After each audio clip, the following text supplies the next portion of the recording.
Hey guys, I'm Smash. And I'm Lizzie. And we're here to talk to you about music today. Yep.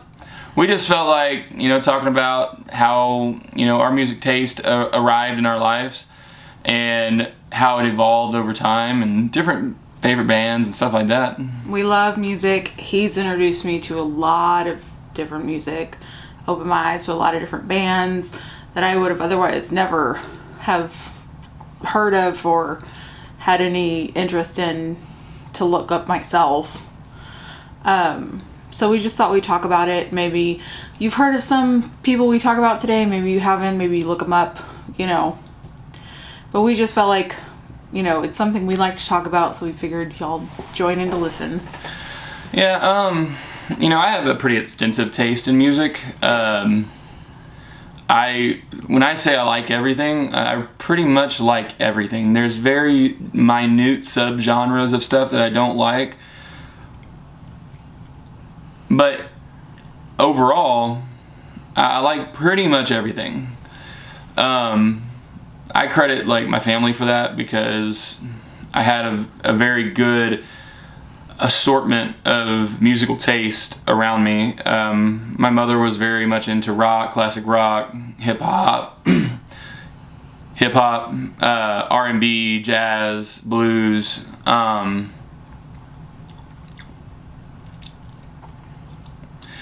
My stepdad was into a lot of metal and rock, country.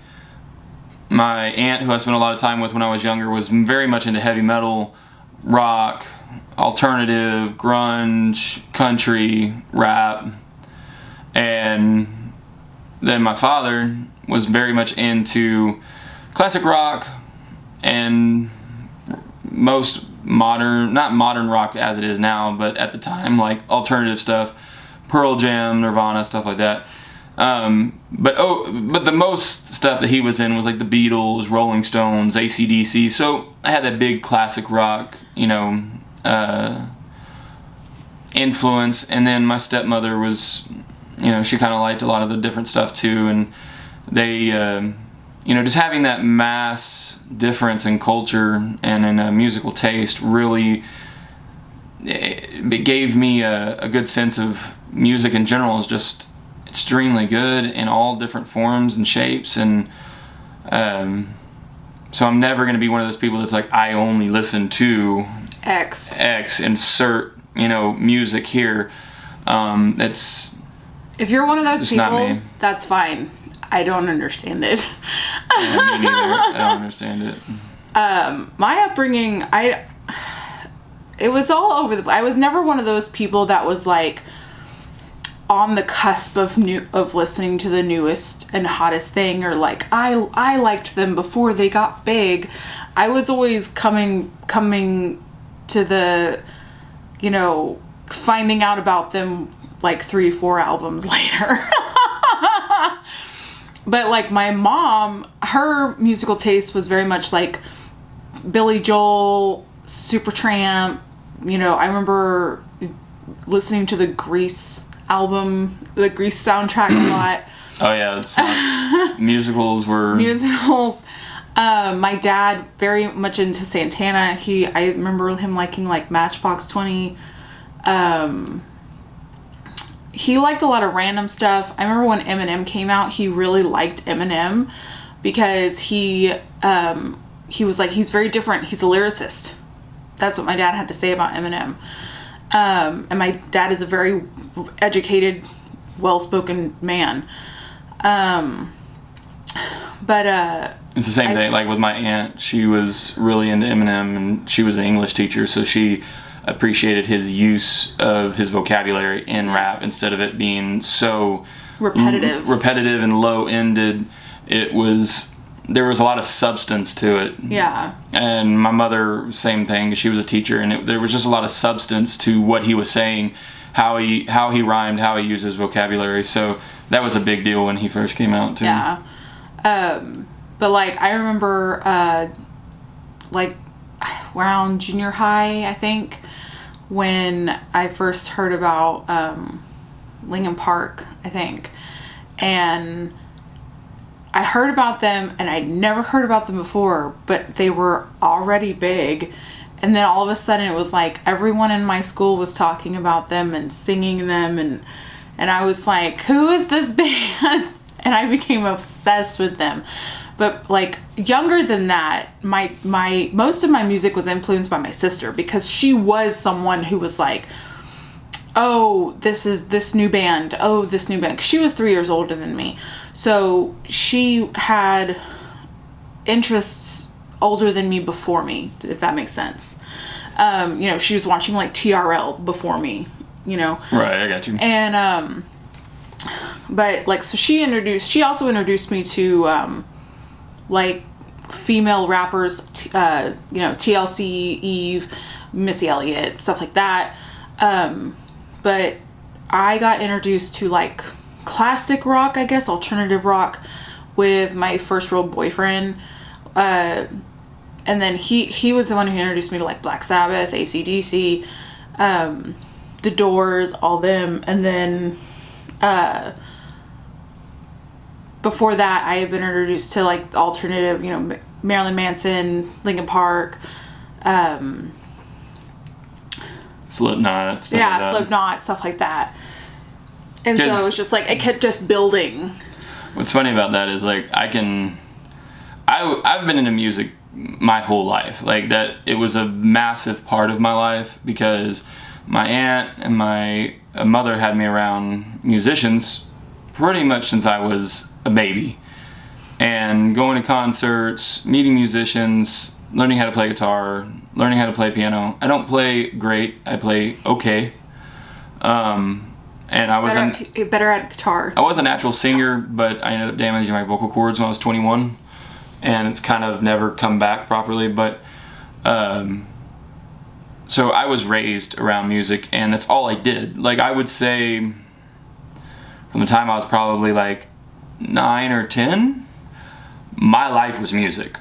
I went to concerts, I met bands, I hung out with bands, I became friends with bands. I was primarily in the rock and metal scene. That's still primarily what I listen to, but I listen to a lot of blues and country and stuff like that. But I can still remember like hearing certain bands and where I was, and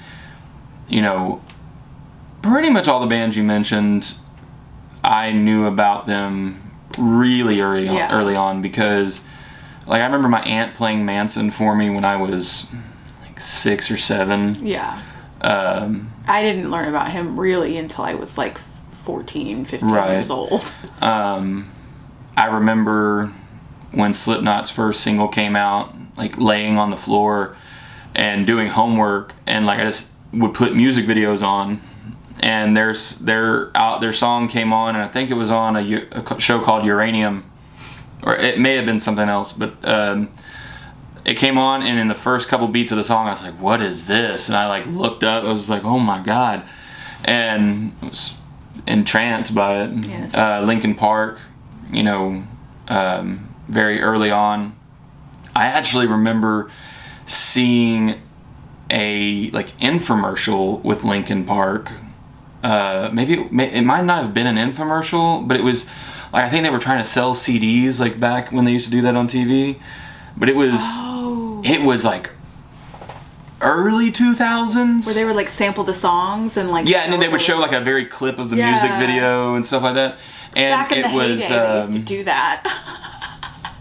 I think it was One Step Closer. It was the video where Chester Bennington had blonde hair. Yeah. And like there's like a scene, I think, where he's like upside down, or the whole band's upside down and they're performing.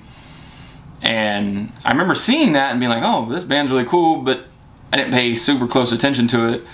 And then like maybe a little while later, I heard like another music video, and I was like, oh my gosh, this band is incredible. And then I know that when I was younger, I would always find a band like right before they exploded. Mm-hmm. Like Slipknot, I found them right before they blew up. Linkin Park, I discovered them like right before they blew up. Several other bands I discovered. I had a cousin who had a huge musical taste, and he introduced me to a lot of metal, a lot of rap, what's called like, you know, pretty much underground rap or backpack rap, a lot of independent rappers, and which are, in my opinion, so much better than the crap that's on the radio. I still listen to a lot of what's on the radio, but because it's on the radio. The independent guys they have so much more to say, and they're just better. They are just better MCs, period. But he introduced me to a lot of stuff, took me to tons of concerts, because he was I want to say he's about 7 years older than me. And so he could take me somewhere, and it gave me a chaperone, basically. So I started going to him with stuff when, you know, I was like 12, 13, and he was 17, 18, 19, in that range, and up through my teenage years. So he introduced me to a whole lot of bands, too, before they blew up. Wow. Yeah, I remember talking about Linkin Park again, just because I remember the first time I ever heard them, I was at a birthday party for a girl, and one of the girls at the party had gotten her the CD, and they were like, put Crawling on. So Crawling was the first Linkin Park song I'd ever heard, and they like cranked it up real loud, and everyone was like, you know, just jamming out to it, and I was like, this song is amazing. Yeah. I was just like instantaneously in love. I bought like every single album that they had that came out thereafter. Yeah, I mean, there was a lot of bands like that. I mean, I guess I was more into finding metal and rock bands, but you can't beat a lot of classic rock stuff to me. Oh no. There's a lot of classic rock bands. You know, I'm a huge blues fan. B.B. King, Eric Clapton, Robert Johnson, stuff like that. You know, I love blues. It's a huge influence on my life and my musical taste. And then I grew up to be a really big Elvis fan. And I was a big Kiss fan when I was a kid, stuff like that. So, you know, and then George Strait and Merle Haggard and Tupac, and I mean literally all over the place. Right. Classic rock, 1920s French singers. Oh yeah. Oh my gosh. Frank Sinatra. Yeah. I remember we were at a con and we ran into Paul Wall. Yeah. We ran into him just by happenstance. We were walking in, he was walking out, and Smash recognized him. I didn't. He was walking in. We were walking in. He was walking out, and he was like, "Hey, man!" And they like, he was so cool because, you know, he greeted him like he knew him, like he was just like an old friend. Like he didn't come off weird or like, you know, get away from me. And he was like, "Are you here for the con?" And he was like, "No, I'm just here with my family." And I'm just every time. So from the first time I've ever met a celebrity, if I really don't know who they are, I just stand there kind of smiling like, yeah, sure, okay. And then Smash was like, this is Paul Wall. And I was like, oh, hi, nice to meet you. Like it was a coworker of his. What would you say are, like, I don't know, maybe some of the most important albums to you, if you can think of them off the top of your head?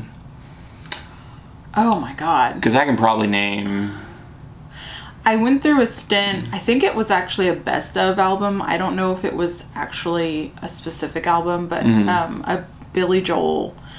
There was like a 3 or 4 months span of time in high school where that's all I listened to was Billy Joel. It was weird. I would listen to it in my bedroom and just play it all the time. I just fell in love with it and I loved it. And it was funny because I think I ended up telling my mom that years later, and she was like, I did the same thing. That's really weird.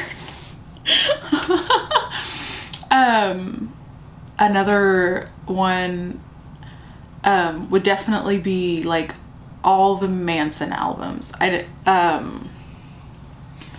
honestly like it's very unfortunate given the current, you know, news and stuff, because I am a huge... Just to be clear, we're not endorsing his allegations. Yeah. We're just going off of the musical taste that we grew up with. Yeah. And the music that was there for us at certain times of our lives. So Yeah. we're not endorsing any allegations or defending. We're just Absolutely talking strictly not. about the music. Absolutely not.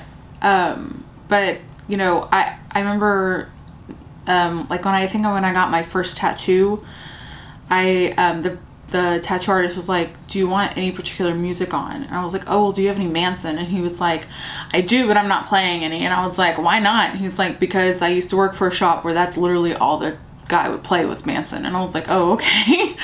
But then before I left, after I finished getting my tattoo, he gave me all of the Manson albums he had.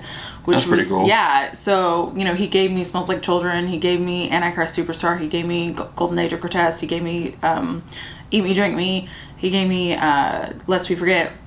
What's there another one? Mechanical Animals, like all of them. And I think my favorite one was actually Golden Age of Grotesque. Freaking, I love that song. I love that album. Antichrist Superstar. That is if you want to drive around and like just scream at the top of your lungs and just like get out any frustration or anger, that is like one of the best albums to ever do that to. It's because it's just like from beginning to end, it's just like rah, and you're like, yes. How was that again? I freaking love that album so much. Something I like to do, especially because like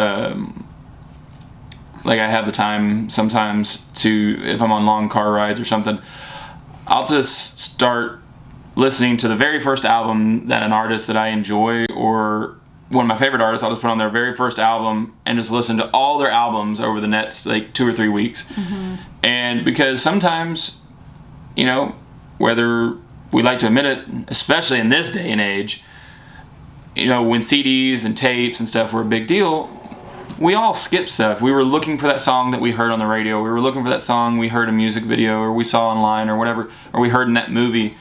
Yeah. And then we would develop songs that we enjoyed, and we would just skip. And sometimes like, oh man, I haven't heard this song in years, or I don't even remember this song. And it's like, wow. So I love doing that. I love going back and listening to even their, like, for me, like early stuff, like stuff that just sounds like, whoa, this could have been recorded better. Rob Zombie. Yeah, I love Rob Zombie. Probably one of my favorite performers and artists. Oh yeah. Of all time.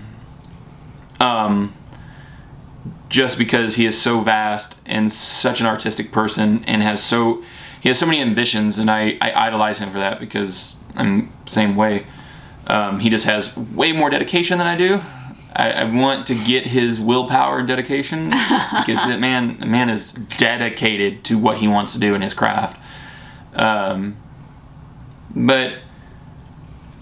one album, not a lot of people would listen to it. It's called a band called E-Town Concrete, and I think the album's called Made for War. And that album meant a lot to me when I was younger. I listened to it front to back all the time. There was a lot of emotion in it. Their lead singer just wrote incredible songs. It's like a hardcore album, so a lot of screaming, some singing, beautiful guitar work, bass. But that, another band called Dope, their album Group Therapy, when I first found out about Dope, it was a little bit before that album, but I got that thing. That was the first album I ever bought of theirs, and that's still an album I will put on and I will listen to first to last, like all the way through. Prince's Purple Rain. Oh yeah. I can listen to that album straight through. Prince is another one of my favorite artists. Yeah, this man loves some Prince. Yeah, anything David Bowie, pretty much. Oh yeah. Slipknot's first album, Mudvayne, LD50. What was Pretty much David anything from Bowie's- George Strait as well. What was David Bowie's last song that he wrote before he passed? Well, his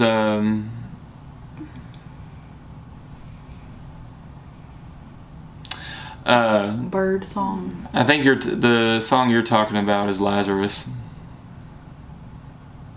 Is that it? The one that I really like. Yeah. Yeah. I think it's called Lazarus. After he'd passed, he literally listened to that song, I think, like 5 times a day. Every day. For like a month. It was crazy. Really big Bowie fan. Trying to think of any other albums that off the top of my head. Waking the Fallen from Avenged Sevenfold and probably City of Evil, two albums that just projected me into life, because they came out, you know, one came out right around the time I was 12, 13. The other one came out right around the time I was 14, 15. My favorite band in the world is Avenged Sevenfold, and it just, those albums propelled me into music and loving every second of, honestly, of life and a lot of things, because the music would just make you think about so much, and a lot of things that I went through in that time, it makes me think about it. Yeah. I know, probably the only, speaking of, since I had mentioned David Bowie's passing, probably the only artist that had passed that I'd ever actually gotten like choked up about was Chester Bennington, because like it wasn't immediate either. It was, you know, obviously a very unexpected news for everybody to find out what had happened.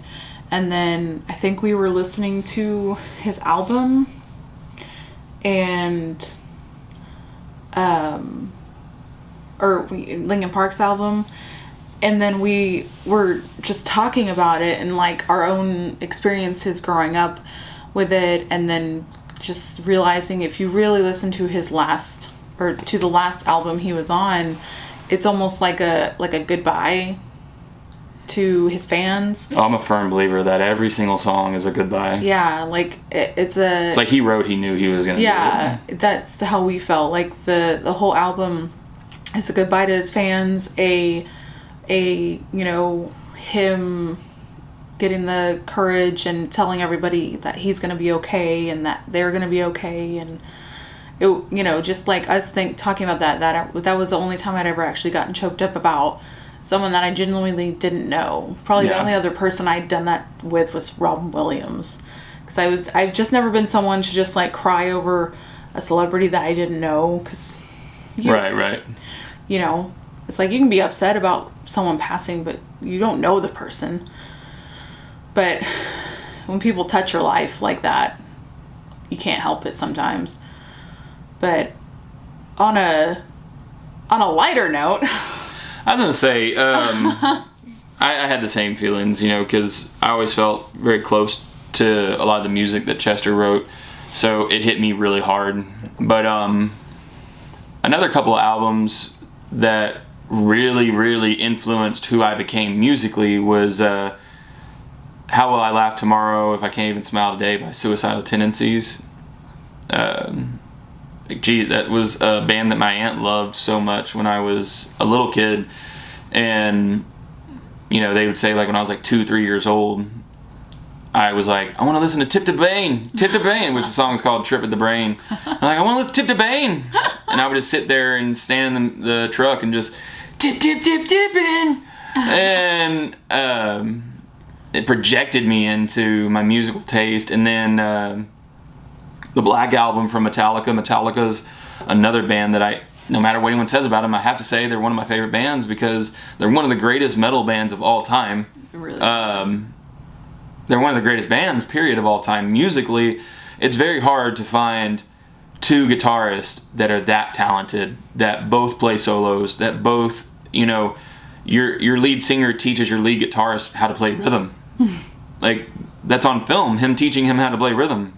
So they're very highly talented musicians. And then probably and then Marshall Mathers LP Oh. That was a huge album of my childhood. Changer. Yeah. That was a game changer. Absolutely. Album. Definitely. I mean, that album shifted a whole generation's mindset. Yeah. I feel. It really did. And I agree with that, absolutely. I mean, it changed a generation. Yeah. Eminem was absolutely somebody that just changed a generation, like Nirvana changed a generation. Yeah. Kiss changed a generation. The Beatles changed a generation. There's a lot of bands that have changed the world. Mm-hmm. And Eminem's definitely one of them, and that album is, in my opinion, what really changed things. Oh, yeah. Smash randomly ran across them at his old job, Antwoord. They are from South Africa. It's a female male. They used to be a couple, but they still work together, but they're no longer together. It's a rap duo. Basically a rap duo. They're phenomenal. Their lyrics are phenomenal. Their videos are amazing. They're okay. They're good. There's a lot more people that I would say are phenomenal before I think they are. Okay, I was gonna say, because let me clear the air. I have raw, higher taste on that end. It's raw and it's raunchy and it's fun. There's a lot of other bands that are raw and raunchy. And it's colorful. And I don't know. I love Yolandi is the female's name, and Ninja's the guy's name, and her voice is like really high pitched. And I don't know. I just love it. She's a very unique looking human. They're both very unique looking. They're I don't know. It like the first time he introduced me to him, I was just like, this is amazing. Yeah. So if it's not your taste, that's fine.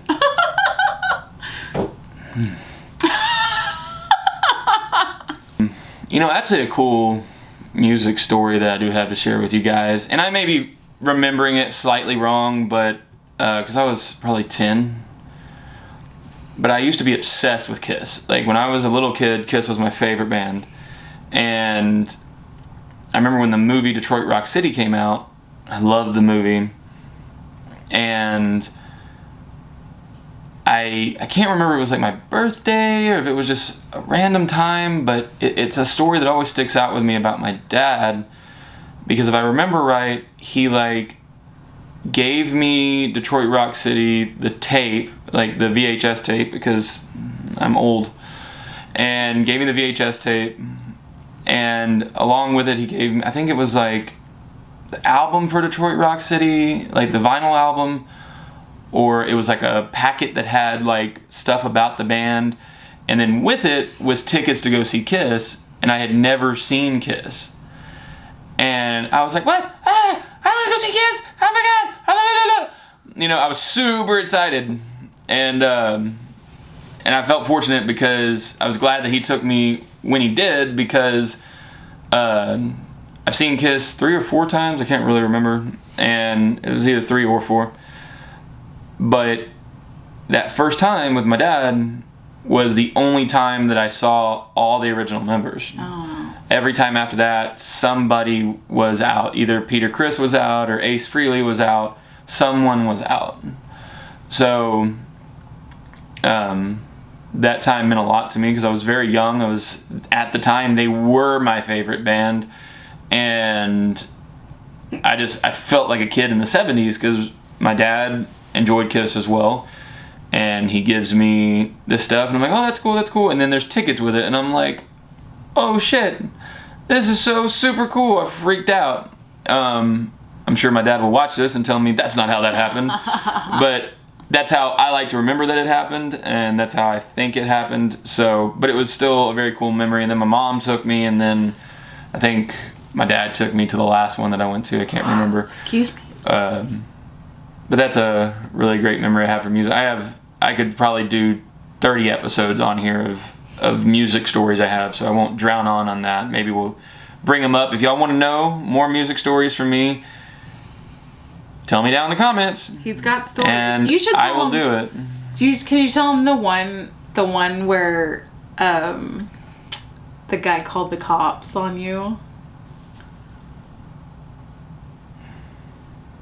The musician? Yeah.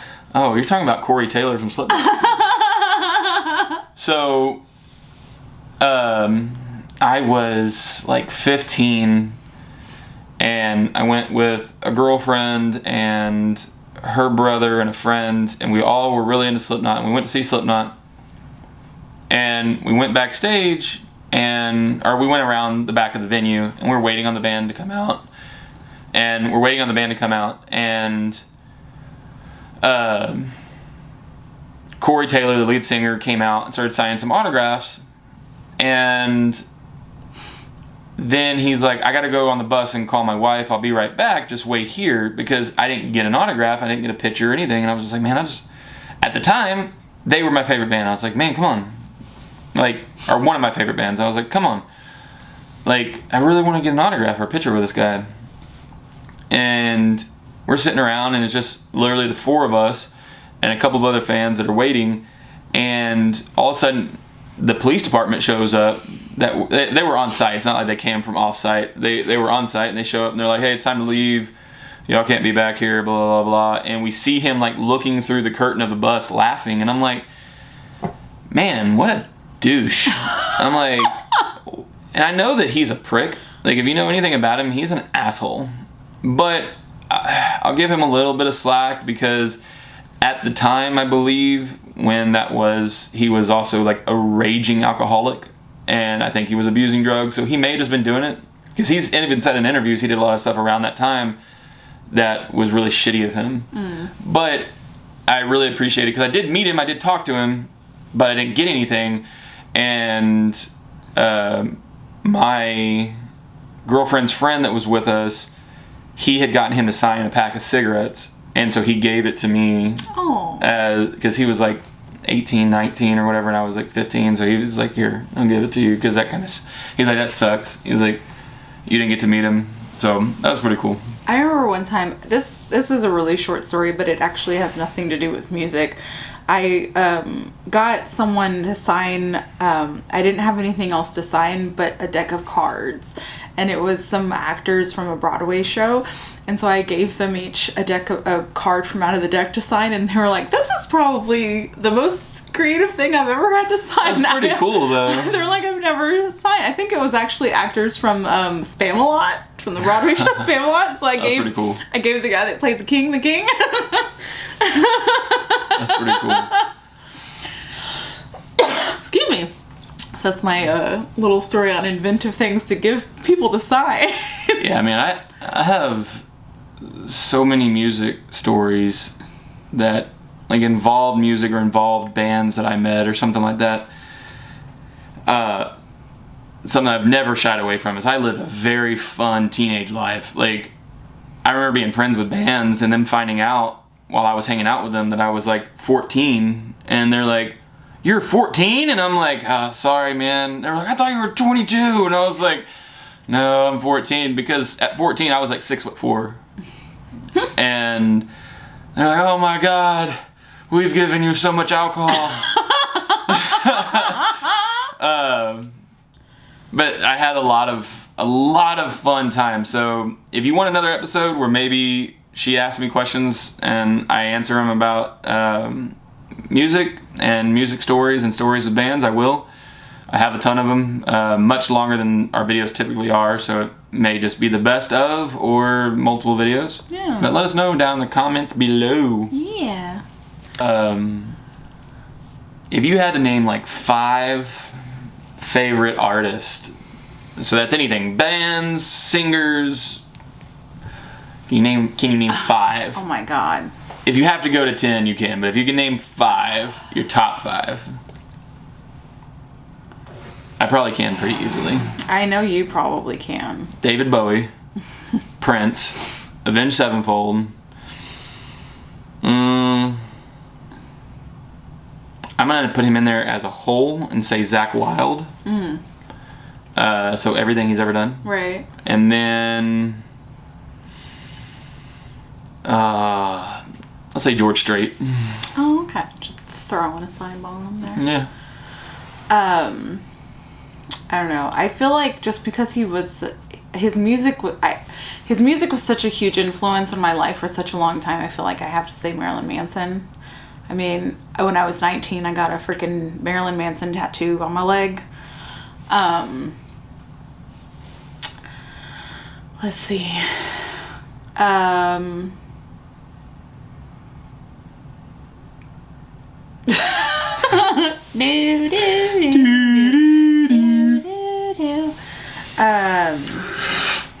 Probably Evanescence. I love Evanescence. I love Evanescence's voice. Amy Lee's voice. I love singing to her voice because I like trying to like get my voice high. The Doors. I really, really like The Doors.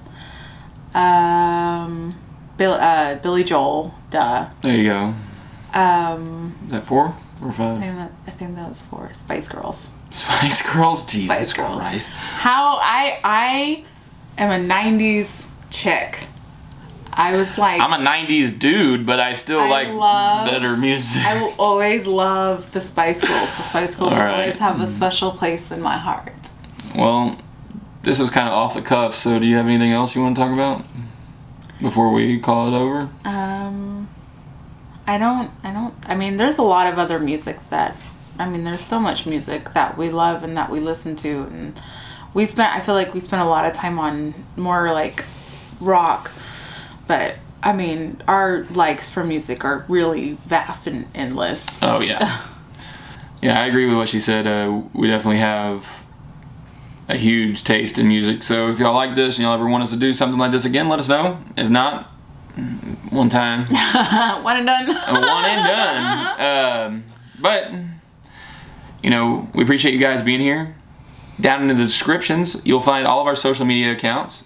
You know, you can find us on Seven Smasher and pretty much anything. You can find her at Lizzie Ray Bombshell on Instagram and Twitter. That's it. That's it. That's it. So hit us up on those. So yeah, thanks for coming by and joining us and sitting around and listening to us talk about our love of music. Yeah. All right, guys. Love you. Bye.